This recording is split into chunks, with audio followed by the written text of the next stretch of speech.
Popular ഫ്രണ്ടിന് മുന്നിൽ മുട്ടുമടക്കുകയാണ് കോൺഗ്രസും കേരളത്തിലെ വിദ്യാഭ്യാസ മന്ത്രിയുമെന്ന് കെ സുരേന്ദ്രൻ. ഹൈബി ഈഡനും രൂക്ഷ പരിഹാസം. സഭയ്ക്ക് വേണ്ടി എന്തെങ്കിലും പറയുമെന്നാണ് കരുതിയത്. എത്ര ലജ്ജാകരമാണ് നിലപാടെന്ന് സുരേന്ദ്രൻ തൃശൂരിൽ പറഞ്ഞു.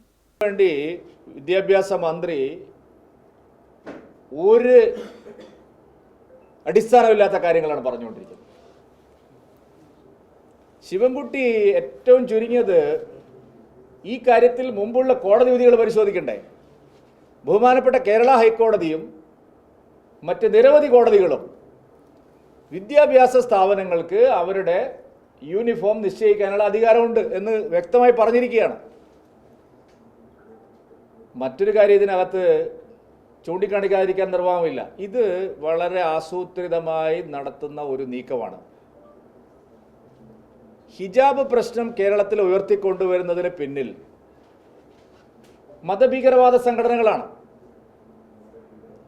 ക്രിസ്ത്യൻ മിഷണറിമാർ നടത്തുന്ന സ്കൂളിലും മറ്റ് സ്വകാര്യ മാനേജ്മെൻറ്റുകളിലും പോയി അവിടെയൊക്കെ നിസ്കരിക്കാൻ സ്ഥലം വേണം, കുട്ടികൾക്ക് ഹിജാബ് ധരിക്കണം എന്ന് പറയുന്നതിന് പിന്നിൽ നിഷ്കളങ്കമായ താല്പര്യങ്ങളല്ല.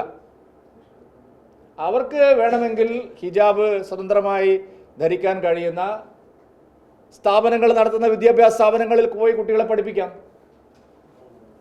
അതിന് പകരം മറ്റ് സ്വകാര്യ മാനേജ്മെൻറ്റുകളിലും ക്രിസ്ത്യൻ മിഷണറിമാരുടെ സ്കൂളുകളിലൊക്കെ പോയി അവിടെ നമാസ് നടത്താനുള്ള ഹാൾ പ്രത്യേകം വേണം, അവിടെയൊക്കെ പോയി ഹിജാബ് ധരിക്കാനുള്ള അവസരം വേണം എന്ന് പറയുന്നതിന് പിന്നിൽ വളരെ ബോധപൂർവമായിട്ടുള്ള ഒരു തന്ത്രമുണ്ട്.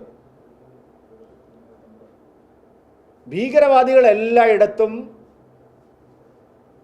ഇതുപോലെ ചില യൂണിഫോം, അവരുടെ ചില യൂണിഫോം അടിച്ചേൽപ്പിക്കാൻ ശ്രമിക്കുന്നുണ്ട്. അപ്പോൾ ഇതിന് പിന്നിൽ ആരാണെന്ന് വളരെ വ്യക്തമാണ്. കേരളത്തിൽ മതഭീകരവാദികൾ സ്പോൺസർ ചെയ്യുന്ന ആൾക്കാരാണ് ഈ പ്രശ്നങ്ങൾ ഉണ്ടാക്കുന്നത്.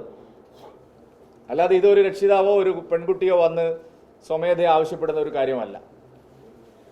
എല്ലായിടത്തും അസ്വസ്ഥതകൾ ഉണ്ടാക്കി സമൂഹത്തെ ഭിന്നിപ്പിക്കാൻ ശ്രമിക്കുന്ന ശക്തികളാണ് ഇതിന് പിന്നിൽ.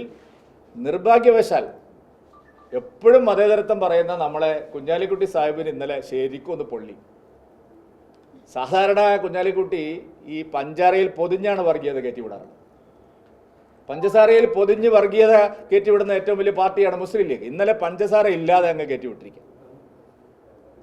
അപ്പോൾ മുസ്ലിം ലീഗ് അടക്കമുള്ള പാർട്ടികൾ ഭീകരവാദ സംഘടനകളുടെ അജണ്ടയ്ക്ക് പിന്നാലെ പോകുന്നു എന്നുള്ളത് ഗൗരവമായി മലയാളി സമൂഹം, കേരള സമൂഹം ചിന്തിക്കേണ്ട വിഷയമാണ്.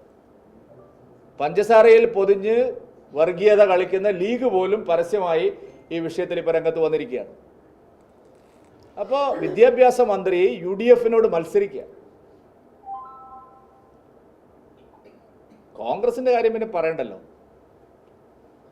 ഞാൻ വിചാരിച്ച് ഈ ഹൈബി ഈഡൻ കുറച്ച് സഭകളുടെ താല്പര്യം സംരക്ഷിക്കാൻ എന്തെങ്കിലും ഒരു നല്ല വർത്താനെങ്കിലും പറയുന്നതാണ്.